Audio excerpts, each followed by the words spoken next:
Тема на денот, како што најави, вечерва разговарам со поранешниот министер за внатрешни работи и актуелен координатор на претеничката група на СДСМ во Собранието, Оливер Спасовски. Господин Спасовски, добро вечер. Добро вечер. Многу актуелни теми и важни имаме за разговор, но да почнеме од основата. Бележиме една година власт на ВМРО-ДПМН. Што според вас го одбележа ова владење? Ова една година власт на ВМРО-ДПМН?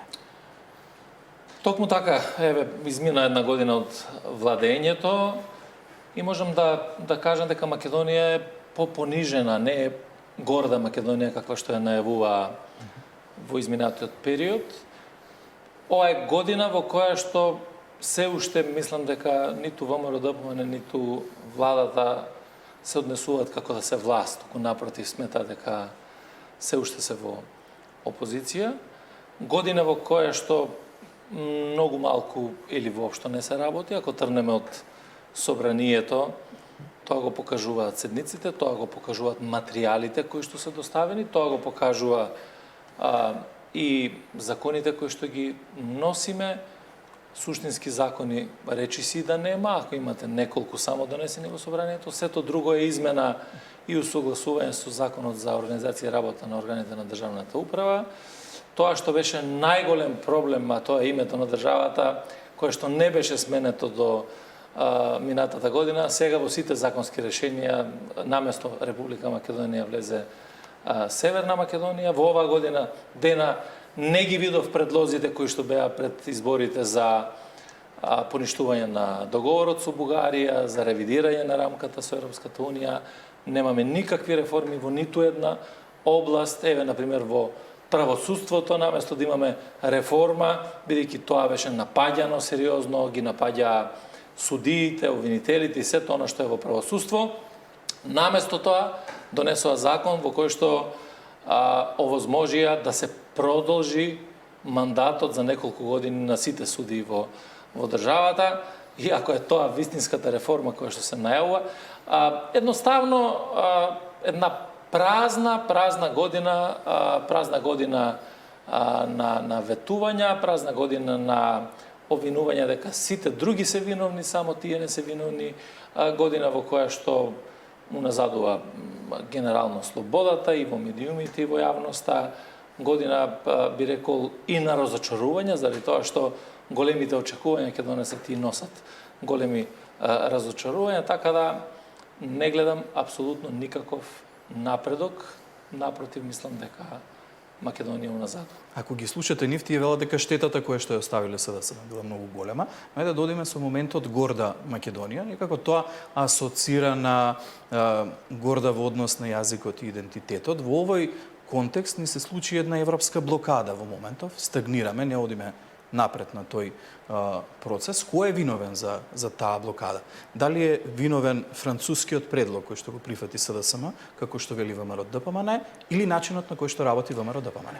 Македонија горда се однесува на се она што требаше да биде гордост на Македонија и на македонците, односно и на граѓаните кои што живеат во Македонија. Не се однесува само на јазикот и на идентитетот, заради тоа што јазикот и идентитетот го чуваме сите ние. И нема во светот држава во која што ќе најдете некаква институција или механизам како се чува јазик и идентитет.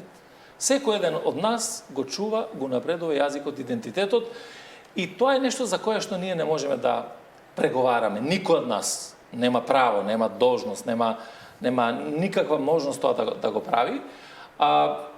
Имаме застој во евроинтеграциите, заради тоа што јас сум длабоко убеден дека ова влада нема приоритет да напредува Македонија кон остварувањето на втората национална стратешка цел, тоа е членството во Европската унија, заради тоа што пред изборите нивните ставови, мислења кои што се однесуваа на тоа дека се што е постигнато на планот на напредокот кон Европската унија, договорите од Преспа, договорот со Бугарија и така натаму, ништо не е добро и сето тоа треба да се поништи.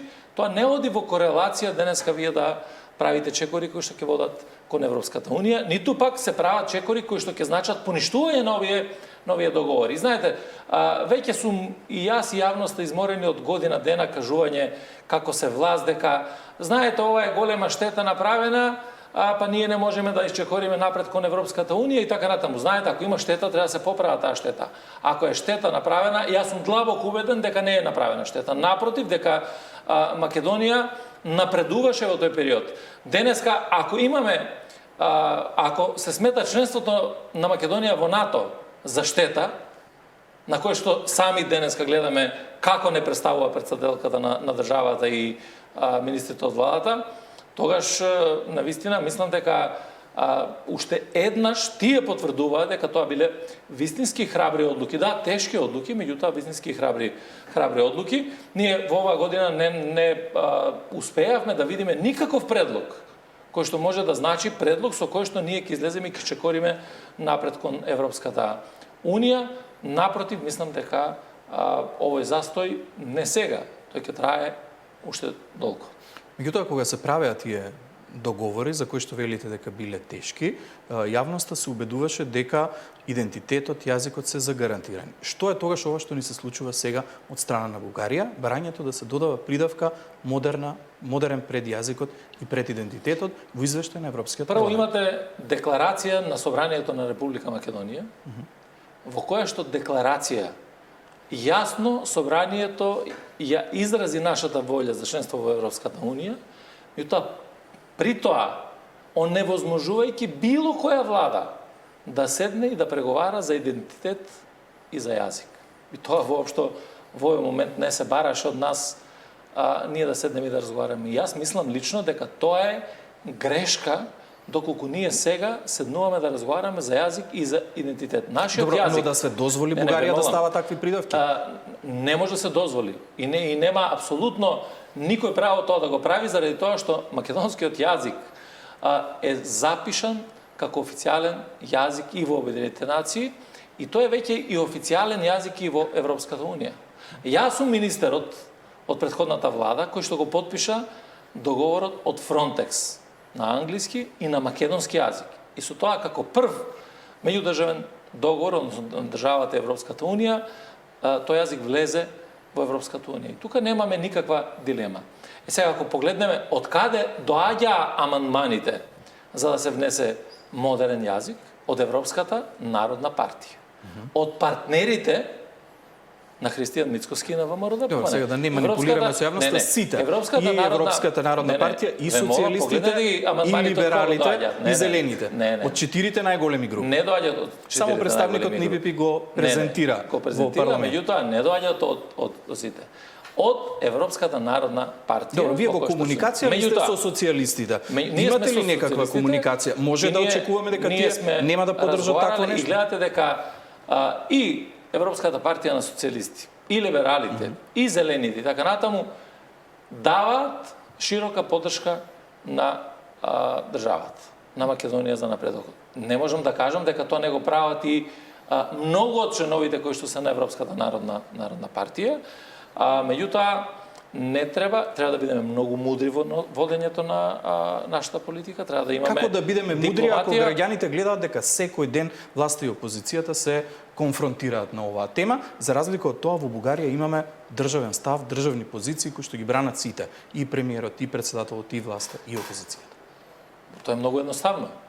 Треба да понуди власта решение, да седнеме во собранието, да го изградиме тој државен став кој што тие рекоа дека ќе го понудат, и сите да го застапуваме тој државен став. Ама година дена ние немаме ништо како предлог во собранието.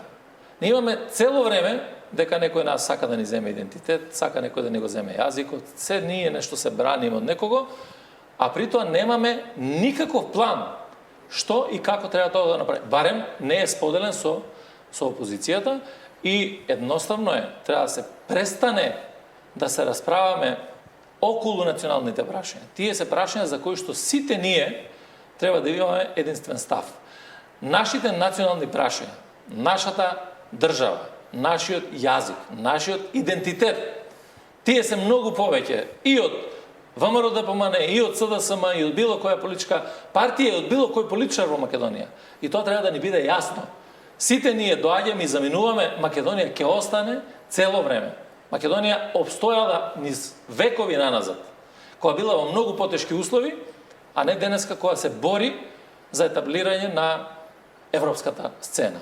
Така да треба работа, треба мудрост, треба посветеност и да сите заедно за националните прашања, за остварувањето на националните интереси, влечеме исти потези. Базирајќи се на овој одговор, морам да ве прашам што доколку помине таков извештај во кој што ќе се додаде придавка модерен за јазикот и идентитетот. Дали ќе биде тогаш оправдано ако ВМРО ДПМН рече се повлекуваме од овој процес? Прво, ја не очекувам дека ќе помине извештај во кој што нема да се потврдат позициите кои што ги има Европската унија кон Македонија до сега, а тоа е дека е признаен јазикот и дека е признаен идентитетот. И тука нема никаква дилема во тој дел. Јас лично сметам дека ова прашање не ни требаше да се отвара воопшто. Ниту во јавноста и да прикажуваме дека ние сега се бориме сериозно за да успееме да сочуваме Бугарија. Да сочуваме нешто што ни е дадено. И никој не може тоа да ни го негира, а секако дека мора да се работи за да напредуваме кон процесот на Европската унија и да создадеме решенија како тој пат ќе биде отворен, меѓутоа и да се создадат решенија преку кои што ќе се отворат перспективите на граѓаните. Тоа е многу поважно. Меѓутоа, таа задача има владата и ние очекуваме од владата навистина да имаме таков предлог. Едно е пред избори вие да излезете и да кажувате да, за нас не е завршена работа пред Спанскиот договор, ќе ревидираме договор со Бугарија, ќе правиме ова, ќе правиме она. Сега веќе година дена сте на власт. Дајте ги предлозите, дајте ги реформите и никакво оправдување нема. Знаете, затековме државата во ваква ситуација. Да, затековте државата како членка на НАТО, како земја која што ги овозможи да ги донесе одлуките за отварање на преговорите и така натаму. Меѓутоа, сето тоа која што била ваша перцепција додека сте биле опозиција, тоа ви давало обврска да седнете и да подготвите сериозен план и тој план сега да биде реализиран. Ги споменавте изборите, ни следува нов процес на избори, локални избори. Социјалдемократскиот сојуз досега излезе само со 19 имиња како официјални кандидати кои што би влегле во трката за градоначалници. Таму го немаш името на Костадин Костадинов од СДСМ. Се појавија во јавноста шпекулации, информации ќе биде, нема да биде. Какви се вашите информации? Зошто Костадин Костадинов го немаше на таа листа и дали воопшто неговото име во игра?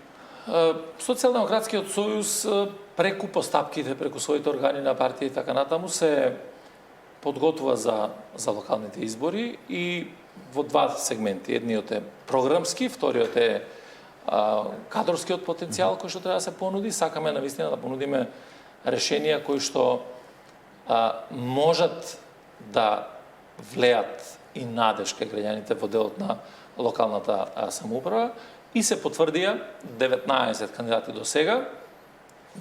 Тоа значи дека до 80 има уште многу да се потврдуваат. И секако, како завршуваме со анализите во општинските организации, така и ќе се истакнуваат кандидатите преку носењето на одлуката од страна на раководството на извршниот одбор и така натаму. Така да не станува збор за ниту едно име во овој момент кое што на било кој начин може да биде исклучено од трка, а дополнително не сметам дека тоа може да биде градоначалник кој што има сериозни успеси. Значи, Костадинов се уште е во игра. Морам да ве прашам што е со Скопје, какви се плановите на СДСМ? Исто како и за сите други општини. И за градот Скопје се прават анализи и на основа на тоа ќе се донесат и одлуките за избор на кандидат за градоначалник на Скопје. И ние немаме баласт како што го има ВМРО ДПМН во однос на Скопје, туку напротив, сметаме дека имаме сериозен кредибилитет ако понудиме кандидат кој што ќе може да и да вети, меѓутоа и да реализира многу од програмските определби кои што ќе бидат интерес на градот. Знаете, сега во моментот Скопје е во една очајна состојба благодарение на ВМРО ДПМН, очајна заради тоа што вие сами сте сведоци дека Советот ги урна сите мостови на соработка со нивната градоначалничка која што тие практично ја избраа, а штетата на крајот ја имат граѓаните на Скопје. Ќе правите официјална коалиција со ДУИ за локално? Официјална коалиција ќе биде она со која што ќе настапиме на изборите. И тие коалиции се детерминираат во рамките на овие анализи кои што ги правиме, така да очигледно дека може ќе постојат одредени општини во кои што ќе се разговара и со една или друга политичка партија, зависно нели од структурата и така натаму. СДСМ е отворена за соработка и за разговор со сите политички партии, така да зошто да не разговараме например со ВЛЕН или со некоја од партиите од ВЛЕН, ако тоа представува интерес за социјалната. Ама и со ДУИ. Ние ќе разговараме за сите, со сите. Не, дека многу ги критикувате во однос на тоа каква била соработката и штетата од ниво владата. Во политиката не смеете да ставате точки никогаш и не се стават точки. Тие кои што мислат дека така се настапува во политиката, не се осудени баш на некакви добри резултати, така да треба да се разговара со сите. Политиката, политичката сцена за една држава каква што е нашава, за која што велиме дека имаме развиена демократија, подразбира пред се диалог со сите политички партии. Ке морам само на кратко за два актуелни случаи кои што се многу важни за македонската јавност. Првиот е случајот Пулс. Изминатиот викенд родителите на загинатите во оваа дискотека излегоа со барање до министерот за внатрешни работи да објасни дали согласно закони процедура била водена акцијата која што била вршена пред да избувне пожарот во дискотеката Пулс. Ве прашувам како поранешен министер за внатрешни работи, ги следите случувањата, информациите кои што излегуваат во јавност. Сметате ли дека во целост истражен овој аспект од постапката, има ли некаква можност за сомнеш дека е направена некаква злоупотреба? Со оглед на тоа што само за еден дел, а пред се некакви поранешни функционери кои што се уште од 2012 година и така натаму е покренат обвинителен акт, а сето друго се уште е во истрага, подразбира дека не е истражен до крајот случајот. И тука се отварат многу прашања, многу дилеми. Зошто актуелното раководство на МВР, началници и така натаму, кои што на денот на несреќата биле ги подпишувале тие планови за контрола и така натаму, беа оставени скоро 4 месеци да можат да последни да бидат приведени. После несреќава дали да можат да прикријат одредени податоци, информации и така натаму, тоа не можеме да го кажам. Меѓутоа, тука треба да се истражуваат многу работи. Многу работи треба да биде кажано и докажано во однос на јавноста. Например, за мене е многу симптоматично како полицајецот од Пробиштив, кој што загина на должност, се повикан на работа од дома, со кој отидем во Кочани вечерта и така натаму. Тоа се прашања кои што истрагата треба да ги отвори, да ги затвори после тоа се соопштат и на јавноста и на родителите. Тоа е една огромна трагедија за која што на почетокот сите излегоа пред се владата, па и другите политички субјекти, дека ова е моментот во кој што ние треба да направиме рестарт на системот. И искрено, можеби, јас очекував, колку и да нема верба во тоа, ама очекував дека, од човечки аспект, барем ќе седнеме и ќе речеме да, дајте да ги смениме овие работи кои што ќе можат да го подобрат системот. За жал тоа не се случува. Ние после трагедијата што правиме? Менуваме закони во кои што ги намалуваме критериумите за директори во јавни предпријатија, за носители на функции и така натаму.